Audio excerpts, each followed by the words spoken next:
हम सब जानते हैं C for corruption Congress, C for confuse Congress, लेकिन अब सी फॉर कोकेन कांग्रेस।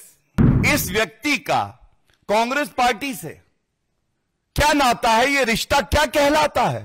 स्पष्टीकरण यह आया कि इस व्यक्ति को हमने नियुक्ति करी 24 मार्च को, अक्टूबर 2022 में पद से हटाया था। आप एक डिजिटल प्रमाण दीजिए, डिजिटल फुटप्रिंट्स रहते हैं, दिखाइए कैसे यह प्रतीत होगा कि ये जो आपने हटाया था ये वाकई अक्टूबर 2022 में था। कैसे ये पता चलेगा जनता को कि आनन फानन में जैसे ही ये पकड़ा गया, और आपको पता है जनता ये मानती है आप कोकेन कांग्रेस है, ड्रग वाली कांग्रेस है, युवाओं की खिलाफत करने वाली कांग्रेस है, आपने तुरंत इस तरह का बैकडेटेड एक निष्कासन पत्र निकाल दिया। देश की जनता, हरियाणा की जनता अचंभित है, आक्रोशित है, क्योंकि ये कैसी सी कांग्रेस है। हम सब जानते हैं C for corruption Congress, C for confuse Congress, लेकिन अब सी फॉर कोकेन कांग्रेस। चिंता की बात है, कांग्रेस पार्टी का एक पदाधिकारी जिसकी गिरफ्तारी होती है, इसके पकड़े जाने के बाद जनता पुलिस को शाबाशी दे रही है, सरकार अपना कार्य कर रही है, और यह भारतीय जनता पार्टी की प्रतिबद्धता ही है कि चाहे कोकेन कांग्रेस कितना ही क्यों ना चाह ले, लेकिन देश के युवाओं को नशे की लत हम नहीं लगने देंगे। देश का युवा रोजगार पा रहा है भारतीय जनता पार्टी से। यह लड़ाई है विचारधाराओं की। नरेंद्र मोदी जी कह रहे हैं कि युवा खेलेगा, शिक्षा प्राप्त करेगा, इनोवेशन होगा भारत में, रोजगार के अवसर पैदा हुए हैं, नौकरी मिलेगी।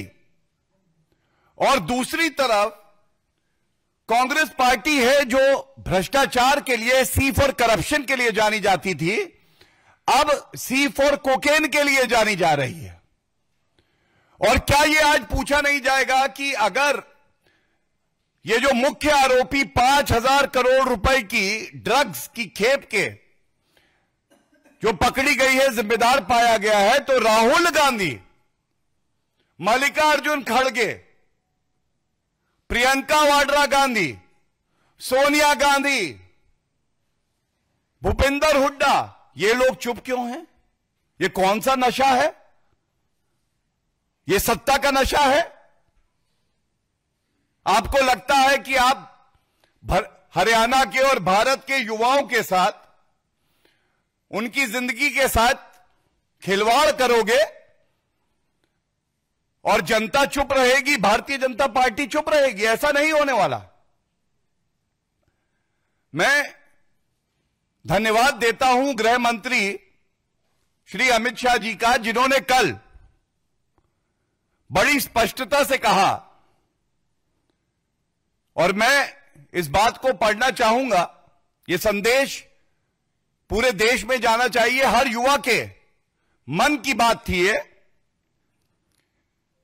एक और जहां मोदी सरकार नशा मुक्त भारत के लिए जीरो टॉलरेंस की नीति अपना रही है, वहीं उत्तर भारत से पकड़ी गई ड्रग्स की 5,600 करोड़ की खेप में कांग्रेस के एक प्रमुख व्यक्ति की संलिप्तता बेहद खतरनाक और शर्मनाक है।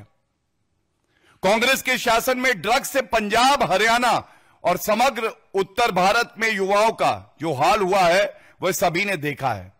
मोदी सरकार युवाओं को खेल, शिक्षा और इनोवेशन की ओर ले जा रही है, और वहीं कांग्रेस उन्हें ड्रग्स की अंधेरी दुनिया में ले जाना चाहती है। कांग्रेस नेता द्वारा अपने राजनीतिक रसूख से युवाओं को ड्रग्स के दलदल में झोंकने का जो पाप किया जाना था, इन इरादों को मोदी सरकार कभी पूरा नहीं होने देगी।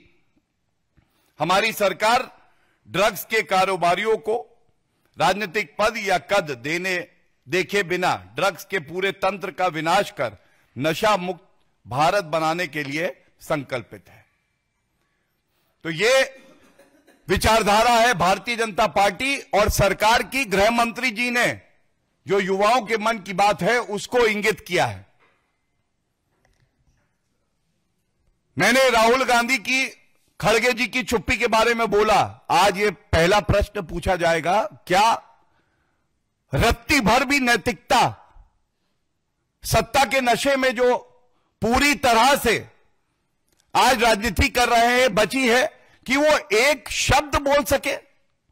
इस व्यक्ति का कांग्रेस पार्टी से क्या नाता है? ये रिश्ता क्या कहलाता है? और फर्जीवाड़ा जिसके लिए कांग्रेस पार्टी प्रसिद्ध है, एंटी डेटिंग करना डॉक्यूमेंट्स की, फर्जी डॉक्यूमेंट्स बनाना, यही तो कांग्रेस पार्टी का चरित्र है, यही तो चरित्र है कोकेन कांग्रेस का। तो मैं पूछना चाहूंगा, यह व्यक्ति जो है, इसकी नियुक्ति इन्होंने करी है 24 मार्च 2022 को, और जैसे ही वो एक अभियुक्त निकला, और ये अभियुक्त ये कमर्शियल क्वांटिटी से भी बढ़ के है। अगर आप एनडीपीएस एक्ट देखें, कमर्शियल क्वांटिटी से भी बढ़ के है। इसका मकसद केवल एक है कि जो भारत के युवा हैं, हरियाणा के युवा हैं, उनको आप नशे की लत लगा दें। क्या वक्तव्य आया, क्या स्पष्टीकरण आया? स्पष्टीकरण यह आया कि इस व्यक्ति को हमने नियुक्ति करी 24 मार्च को, अक्टूबर 2022 में पद से हटाया था। तो फिर आज बात होगी प्रमाण की भी। आप एक डिजिटल प्रमाण दीजिए, डिजिटल फुटप्रिंट्स रहते हैं, दिखाइए। कैसे यह प्रतीत होगा कि ये जो आपने हटाया था ये वाकई अक्टूबर 2022 में था? कैसे यह पता चलेगा जनता को कि आनन फानन में जैसे ही ये पकड़ा गया, और आपको पता है जनता ये मानती है आप कोकेन कांग्रेस है, ड्रग वाली कांग्रेस है, युवाओं की खिलाफत करने वाली कांग्रेस है, आपने तुरंत इस तरह का बैकडेटेड एक निष्कासन पत्र निकाल दिया? यह आपसे पूछा जाएगा। और सबसे बड़ी बात है, अगर आपकी दलील है तो मैं यह पूछना चाहता हूं, ऐसे व्यक्ति 6 महीने तक इतने महत्वपूर्ण पद पे बने रहे, यह बात तो आप भी स्वीकारते हैं। अगर राहुल गांधी इस तरह के लोग जिनका एंटीसीडेंट ड्रग डीलर से जुड़ा है, 5600 करोड़, यह कोई छोटी मोटी खेप नहीं है, ऐसे लोगों की कांग्रेस पार्टी में जगह क्या है और कैसे ये अंदर आ जाते हैं? इनका बैकग्राउंड चेक क्यों नहीं होता? कभी वो व्यक्ति जो महिलाओं को प्रताड़ित करते हैं वो आपकी कांग्रेस पार्टी में होते हैं, कभी भ्रष्टाचारी दिखाई देते हैं, और कभी जो ड्रग डीलिंग करते हैं वो कांग्रेस में दिखाई देते हैं। इस प्रश्न का उत्तर मैं समझता हूं कांग्रेस पार्टी को देना चाहिए, अन्यथा राहुल गांधी का एक ट्वीट है, इसका एक अंश आपके समक्ष रख रहा हूं। ये 4 अक्टूबर 2024 को हरियाणा के चुनाव के संदर्भ में लिखा था, और इन्होंने कहा था ये कमियां हैं और इसका नतीजा नशे के गिरफ्त में बर्बाद होता युवा हुनर। ये राहुल गांधी ने लिखा 4 अक्टूबर।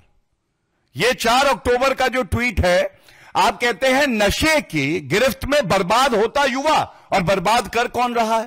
कांग्रेस पार्टी। प्रमाण के साथ अभियुक्त पकड़ा जाता है, वो कांग्रेस पार्टी की एक जिम्मेदार पद पे बैठा था, सदस्य था आपके हिसाब से, और हमारे हिसाब से आपने बैकडेटेड फर्जीवाड़ा करके ये दिखाया कि वो निष्कासित हो गया है। तो ये सवाल हम आपसे इसलिए पूछ रहे हैं, क्या आज कांग्रेस पार्टी युवाओं को नशे की लत लगवाने के लिए सबसे बड़ी ड्रग है? यह चिंताजनक है। क्या लीडर ऑफ ऑपोजिशन, जिनकी जिम्मेदारी है ये कि वो इस मुद्दे पे बड़ी गंभीरता से स्पष्टीकरण रखे, कैसा सत्ता का दशा है कि राहुल गांधी आज चुप है? जनता कह रही है ये कंफ्यूज कांग्रेस, करप्ट कांग्रेस और कोकेन कांग्रेस है। और इसीलिए मैंने गृह मंत्री अमित शाह जी का जो वक्तव्य है, जो ये दर्शाता है कि हमारी जीरो टॉलरेंस की पॉलिसी है ड्रग अब्यूज पे, हमें ये लड़ाई लड़नी है और ये लड़ाई हम जीतेंगे भी। आज प्रश्न ये है कि कांग्रेस पार्टी का रुख और उसका रोल क्या रहेगा। वो लड़ाई में हमारे साथ खड़ी होगी, देश के साथ खड़ी होगी, या वो स्वयं अपने नेताओं से ड्रग डीलिंग करवाएगी।